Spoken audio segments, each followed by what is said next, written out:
É da... A Lucinha ainda tá ou não? Tu quer ver ali onde é que eu comprei? A mãe dela a mãe dela primeiro, a mãe dela foi. Tá, mas ele é de qual fabricante? Da Peugeot, tem da Peugeot e tem da...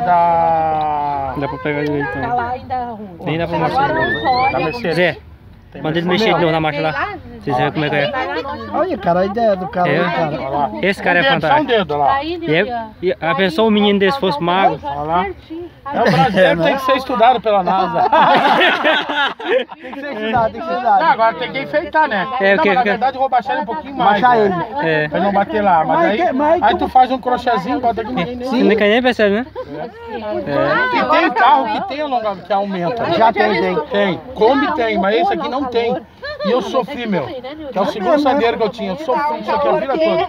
Aí o cara, não, a gente corta, solda, mas não queria soldar. Pra depois é ruim de vender isso aqui. Quando quiser vender, eu tiro. É normal, ninguém vende. É verdade, não quer vender, né? Entendeu? Tu vai pro Ceará, Tu não vai vender o Mas carro esse com cara aquilo ali pra tem uma outro, marchinha né? macia, né? dirige normal. Rapaz, o bicho vai doido viajar pro Ceará desse jeito. A gente vai conversando aí. Vamos conversar. Só esperar a torcida vir, nós vamos arrebentar.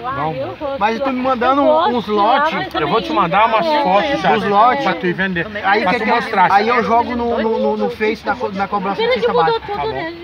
Até esse desenho desse boneco agora vai vender muito. O pessoal usa muito os desenhos. É, tu não apareceu não, cara de ruim. Agora Bota na foto. O homem que fez a marcha, fala aí. O homem que fez a marcha. Pô, cara de ré, sai de meio. Ele vai editar isso aí? Eu chorei quando eu cheguei lá. Eu tenho certeza. Ai, Foi? meus dedos estão doendo, guri. Se inscreve no canal e deixa o like, tá? Olha o bonequinho que o Rei como faz, é? Me manda, tu tem Vende muita mais, não sabe do quantidade. Kiko. Tem muita quantidade dele. É, velho, né? Não, chegou 100, eu vendi. Agora tá vindo mais 100, segunda-feira. Tá vindo esse aqui do Sonic também, ó. Sonic vai vender também. Não, aqui não. Aqui a gente gosta todo dia disso. A Regina, eu falo com ela direto, né? Com elas todas.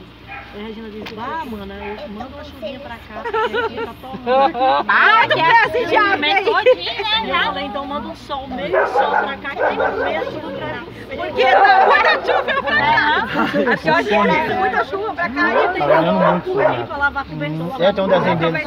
Porque vai vir chuva, eu tô cheia de chuva. Eu vou lá, gente, pra não se atrasar. Tem das crianças vendendo muito. Vai ver. Uma hora eu vou lá de novo. Domingo eu vou pra lá. Tá, né? Boa tarde, eu tomar um cafezinho. Olha o tecozinho de ré do carro. Do mês é... Ai, eu vou passar pra